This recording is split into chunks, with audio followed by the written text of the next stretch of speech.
I can't believe I'm typing this, but I need to get it off my chest. My hands are shaking as I write, but I can't keep this in anymore.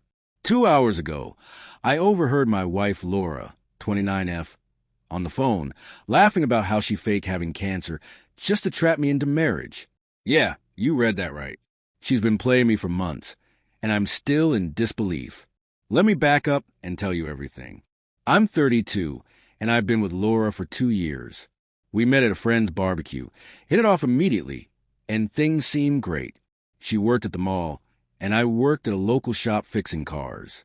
Nothing fancy, but we were happy. Everything seemed normal until 3 months ago when she came home, crying, and said she had been diagnosed with stage 3 breast cancer. Naturally, I was devastated. Who wouldn't be? She showed me hospital documents, talked about starting treatment soon, and kept mentioning how terrified she was of losing her hair. She even said she wanted to get married before starting chemo, so our wedding photos would be perfect. Looking back, I see the red flags, but when someone you love tells you they're dying, you don't really play detective. So we got married 2 weeks later.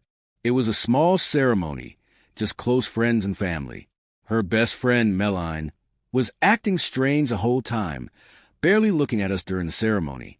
I didn't know why then, but I understand now. The first sign something was off came when I tried to go with Laura to her chemo appointment last week. She freaked out, saying she didn't want me to see her like that, and started screaming that I was trying to control her, throwing a glass at the wall. I backed off, thinking maybe she was just stressed about the treatment. But then yesterday, I grabbed her laptop to order food while she was in the shower. A WhatsApp notification popped up from Meline, saying, "Laura, this has gone too far. Brian deserves to know the truth." I clicked it. Their chat history loaded, and my stomach dropped as I scrolled through their messages. There were discussions about fake medical documents, links to websites about cancer symptoms, and Meline begging Laura to come clean. Laura was bragging about how convincing her act had been. I took photos of everything with my phone. My hands were steady, cold, and focused. When Laura got out of the shower, I confronted her. She broke down and admitted everything. Laura had been planning this for months. She got some medical letterhead from her cousin who works at a clinic, studied cancer symptoms online, and even bought a wig she never ended up using. I waited for her to come home from her supposed treatment. Today, she walked in all smiles, no sign of any chemo side effects. I didn't say anything. I just watched her act. She even pretended to be nauseous and ran to the bathroom. When she came back, her friend Kathleen called. I heard Laura laughing on the phone, saying, "He's such an idiot." Actually believed everything. The crying, the fake diagnosis papers, all of it. Should have seen his face at the wedding. He'll never leave me now. I recorded everything on my phone. She doesn't know I know. She doesn't know I have all the proof. She doesn't know I've already talked to a divorce lawyer. She's in the kitchen right now, probably planning her next performance about her miraculous recovery. The thing is, I'm not sad. I'm not even angry anymore. I'm just cold and clear-headed. She thinks she's trapped me, but she's wrong. I'm going to let her dig herself deeper. She's planning to announce her remission at her sister's birthday party next month, and I've already planned for it. Everyone will be there. Her family, our friends, her boss who gave her all that paid leave. I've never been a fan of drama or revenge, but for this, I'll make an exception. The lawyer advised me to act normal for now, so that's what I'm doing, watching her spin her web of lies, letting her think she has me exactly where she wants me. She has no idea what's coming. I'll update when everything goes down. For now, I need a drink, maybe some acting lessons of my own. Update. Hey Reddit, a lot has happened since my last post about Laura faking cancer to trap me into marriage. First, thank you all for support and advice. You were right. I needed to be smart about this. It's been 2 weeks since I found out the truth, and watching her keep up this act is making my blood boil. Every morning, she goes through her routine of taking meds, vitamin gummies, which I checked, making a show of looking tired and talking about her upcoming treatments. It would be impressive if it weren't so disgusting. The hardest part is sleeping next to someone who makes my skin crawl. Last night, she cuddled up to me and whispered, I'm so lucky to have such a supportive husband. Some guys would have run when they heard the C word. I had to clench my jaw to keep from screaming. Instead, I just stroked her hair and said, "You can always count on me, babe." I felt dirty afterward. I've been methodically building my case. Melline has been helping me. Turns out, she's felt guilty this whole time. She showed me texts from Laura bragging about her plan, how genius it was, how she was so sure I'd never leave. There are even screenshots of Laura Googling cancer symptoms and researching chemo side effects. Yesterday, I drove to Memorial Hospital during her supposed treatment time, and guess who I saw walking out of the mall, shopping bag in hand, laughing with her friend Kathleen? She looked healthier than ever. I took photos from my car. The time stamp matches her appointment. This morning, she threw a fit because I didn't remember to buy her special post-chemo organic juice. She screamed that I don't take her illness seriously enough and slammed doors until I apologized. The whole time, I was thinking about the spa selfie she posted during her last treatment. I've quietly moved money into a separate account. The lawyer says I'm doing everything right, documenting every lie, saving texts, taking photos. Laura's getting sloppy. She left her medical documents on the kitchen table. They're literally downloaded from Google Images. The hospital logo is pixelated. Here's the best part. She's planning to announce her remission at her parents' anniversary party next month. She's even writing her emotional speech about her brave battle and how my love cured her. I'm letting her plan it all. She has no idea what's coming. I have everything ready: divorce papers, evidence, statements from Melline and Kathleen, who finally cracked. Laura's already talking about how we should start trying for a baby since I'm getting better. This morning, she cried about how blessed she is to have beaten cancer and how excited she is to start our family. I smiled and held her, fighting the urge to vomit. The party is in 3 weeks. She thinks it's her big moment of triumph. She has no idea that it's actually going to be the day her entire lie unravels. I've invited everyone who supported her through this fake battle. They all deserve to know the truth. I won't lie. Part of me feels like a monster for plotting this, but then I remember how she manipulated me, used my love against me, and made a mockery of actual cancer patients. Every time I see those vitamin gummies she pretends are chemo pills, I remember her smirk when she said, "He'll never leave me now." 3 more weeks of sleeping next to a stranger. 3 more weeks of watching her fiction fall apart. 3 more weeks until the truth comes out. And trust me, Reddit, the truth is going to hit her like a truck. I'll update after the party. Wish me luck. Edit. For those asking about legal consequences, my lawyer assures me I'm doing everything by the book. This isn't about revenge. It's about exposing the truth to everyone she's deceived. She made her bed. Now she gets to lie in it. Update 2. If you haven't read my previous posts, my wife Laura faked having cancer to trap me into marriage. Today, everything came to a head. I need to get this off my chest. The party was set for 2 p.m. I got there early to help set up, playing the role of the devoted husband one last time. Laura was glowing with excitement, running around showing everyone the celebration cake. The irony of watching her arrange pink Survivor ribbons made my stomach turn. Melline was there too, looking like she wanted to throw up. Everything was set. The truth was about to come out. She knew the truth but had been too scared to speak up earlier. Our eyes met across the room, and I gave her a slight nod. She knew what was coming. It was around 3 p.m., after everyone had arrived. Laura's parents, my parents, and our closest friends, about 20 people in total. Laura clinked her glass. "Everyone, Brian and I have amazing news." I stood up before she could continue. "Yeah, we do have news," I said, pulling out my phone and opening my gallery. "Laura, why don't you explain these photos to everyone?" The pictures showed her at the gym last week, the beach weekend she had with Kathleen, while supposedly undergoing chemotherapy, and the hair salon appointments. Then came the screenshots, text between her and Kathleen, joking about their perfect plan, and the fake medical documents she created. "Brian, what are you doing?"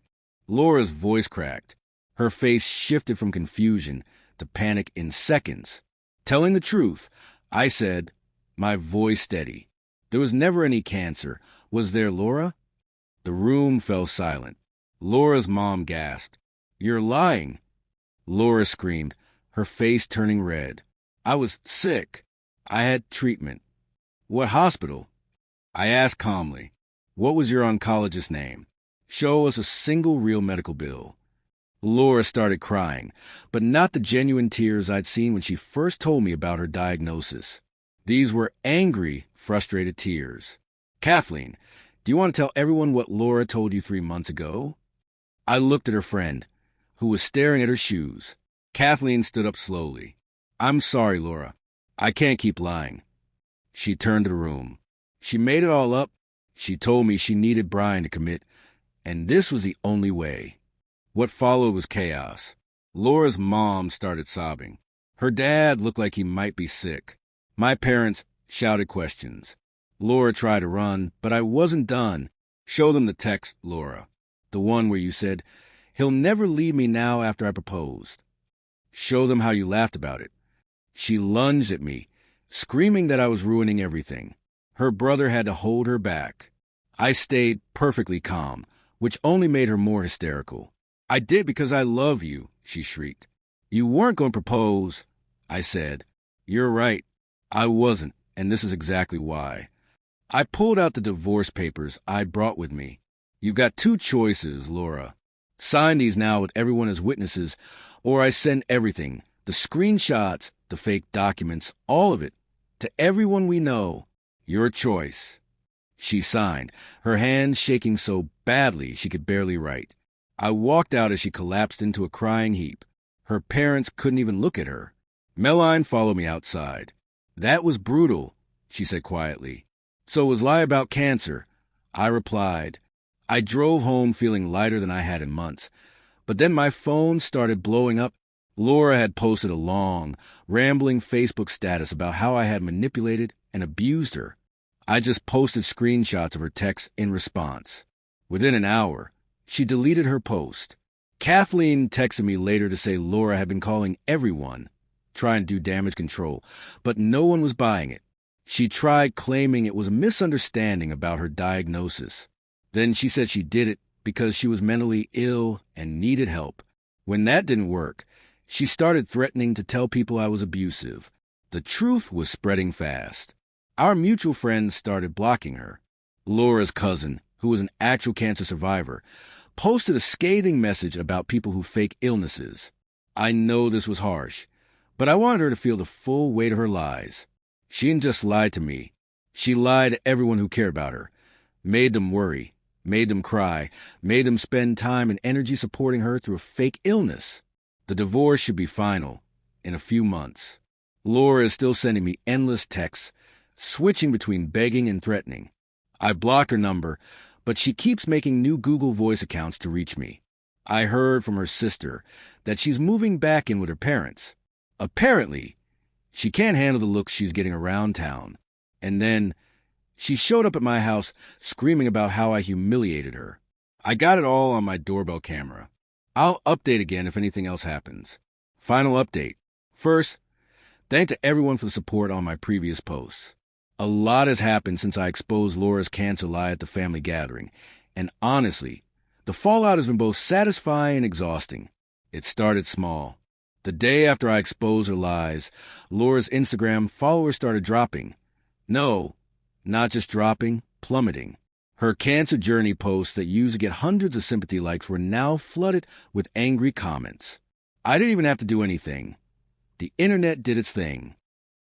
Her friend Kathleen, who had been helping maintain the lie, couldn't handle the guilt and made a public apology post, tagging everyone who donated to Laura's treatment fund. I woke up yesterday to 47 missed calls and about 100 messages. Laura had shown up at my workplace parking lot at 6 a.m., screaming that I'd ruined her life. Security got involved, and the whole thing was caught on someone's phone. By lunch, the video was making rounds in our local Facebook groups. The best part? She was wearing her expensive gym outfit, the one she bought with the treatment fund money.